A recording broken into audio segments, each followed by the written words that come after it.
हजारों बच्चे संजय जी, मर गए छत से कूदकर। थैंक यू यू महोदय। माननीय श्री रामदास अठावले जी।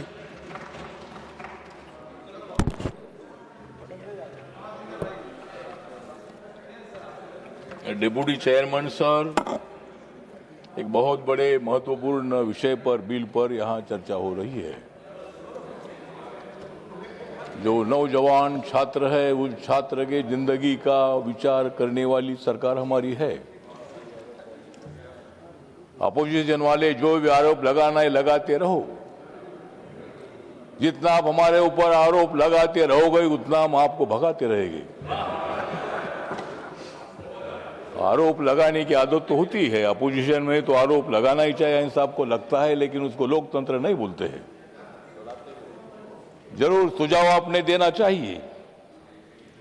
नीट को फिट करने के लिए मोदी सरकार ने ये बिल लाया है।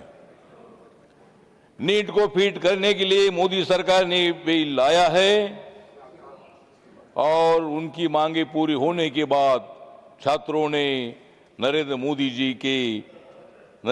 जी के अभिनंदन का गीत गाया है।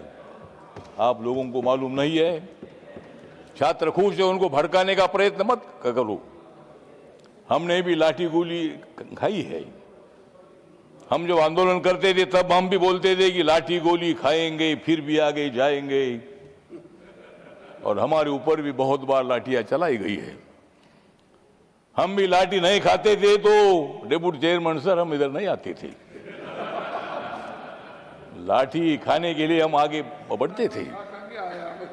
पुलिस का सामना हम करते थे, तब बीजेपी की सरकार नहीं थी, ये कांग्रेस वालों की सरकार थी। मराठवाड़ा विश्वविद्यालय को बाबा साहब का नाम देने के लिए 17 साल तक हमने मोर्चे निकाले, हजारों मोर्चे निकाले थे। आखिर में बाबा साहब अम्बेडकर जी का नाम मिला, हमने सरकार का अभिनंदन किया था। तो मोदी जी जो है, मोदी जी ये जादूगर है। हम छात्रों के आंदोलन की तरफ मेरा पूरा ध्यान था। आप लोगों को मालूम है कि अमेरिका से भारत आया था चुपके चुपके। अमेरिका से जो भारत आया था चुपके चुपके, उनका नाम है अभिजीत दीपके। अभिजीत दीपके मेरे समाज का है। अभिजीत दीपके अम्बेडकरवादी भी है। अभिजीत दीपके ये मतलब आंदोलन उन्होंने खड़ा के किया, विषय इम्पोर्टेंट था और सरकार ने उनकी मांगे पूरी की है। लाठी चार्ज तब होता है जब हम कोई पुलिस पर पत्थर मारते हैं। पार्लियामेंट का घेराव की घोषणा तो होती है, ठीक है, ये रेल भवन तक उनको आने का मौका दिया था।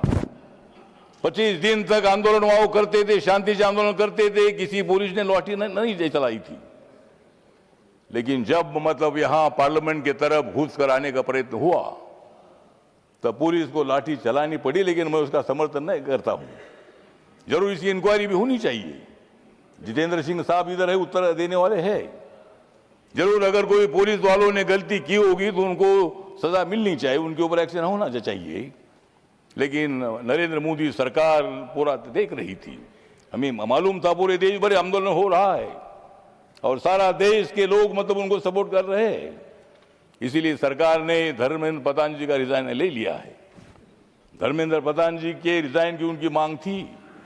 हमारे जेपी नड्डा साहब और जितेंद्र सिंह जी बार बार उनके साथ बात कर रहे थे, पूरा ध्यान हमारा था, लेकिन आप लोगों को भड़काने के लिए जा रहे थे। आप वहां जाकर मतलब उनको चेतावनी देने का प्रयत्न कर रहे थे, लेकिन वो छात्र जो थे उसमें कुछ छात्र घुस गए जो हमारे अभिजीत दीपके के साथ जो छात्र थे उतना नहीं थे, और भी कोई मतलब उसमें छात्र थे। उन्होंने मतलब बैरिकेड तोड़कर इधर आने का प्रयत्न किया था, पार्लियामेंट की तरफ घुसने का प्रयत्न किया था। इसीलिए वहां जो भी हुआ नहीं होना चाहिए था। 25 दिन तक शांति से आंदोलन चल रहा था और सरकार पूरा ध्यान दे रही थी। सरकार ने पूरी मांगी उनकी मान्य कर दी है और इसलिए ये बिल जो यहाँ लाया है, इस बिल जो लाया है मतलब नीट पेपर हुआ था लीक, नीट पेपर हुआ था लीक और उस पर चर्चा करने का ये आया है हमारे ऊपर, ये चर्चा करने का ये है वीक। तो हम सब लोग मिलकर, जो हमारे छात्र है, नौजवान है, उन नौजवानों के पीछे हम लोग हैं। नौजवान हमारे नहीं रहते थे तो शायद 2014 में नरेंद्र मोदी की सरकार नहीं आती थी। मैं कांग्रेस पार्टी को छोड़कर अगर मैं बीजेपी के साथ नहीं आता था तो सरकार नहीं आती थी, ऐसा नहीं है। लेकिन मैं आपके साथ आया, आपको सपोर्ट करने के लिए मैं आया था। मेरी पार्टी बाबा साहब अम्बेडकर जी की आपका पार्टी समय है पूरा हो गया और इसीलिए इस बिल का समर्थन करने के लिए मैं यहाँ खड़ा हूँ। नौजवानों को भड़काने का प्रयत्न मत करो। सारे नौजवान हमारे साथ है, वो आने वाले चुनाव में भी हमारे साथ रहेंगे और 2029 में भी नरेंद्र मोदी जी प्रधानमंत्री रहेंगे और उस मंत्रिमंडल में मैं भी उसमें रहूंगा।